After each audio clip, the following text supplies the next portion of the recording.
Hi friends, ఆరోగ్య సమస్యలైనా ఆర్థిక కష్టాలైనా మనసుకు శాంతి లేకపోయినా ఒక గురువారం ఈ ఆలయంలో అడుగు పెడితే జీవితం మారిపోతుందంటారు.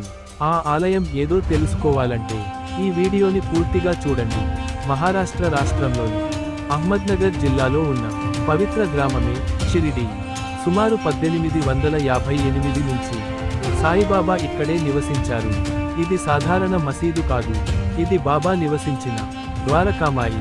ఇక్కడ వెలిగిన దీపమే ఎన్నో అద్భుతాలకు కారణం. బాబా శరీరం విశ్రాంతి తీసుకున్న ఈ సమాధి మందిరంలో కోరికలు చెప్పుకుంటే అవి నెరవేరుతాయని భక్తుల నమ్మకం. గురువారం రోజు షిరిడీకి వచ్చే భక్తులకు బాబా ఆశీస్సులు 1000 రెట్లు అంటారు. ఇదే బాబా చెప్పిన మార్గం. నమ్మితే అసాధ్యము సాధ్యమే. మీ జీవితంలో సమస్య ఏదైనా ఒకసారి హృదయపూర్వకంగా బాబాను పిలవండి, ఆయనే మార్గం చూపిస్తారు. ఈ వీడియో మీకు నచ్చినట్లయితే లైక్ చేసి షేర్ చేసి మన ఛానల్ను సబ్స్క్రైబ్ చేసుకోండి. మరో కొత్త వీడియోతో రేపు కలుస్తాను.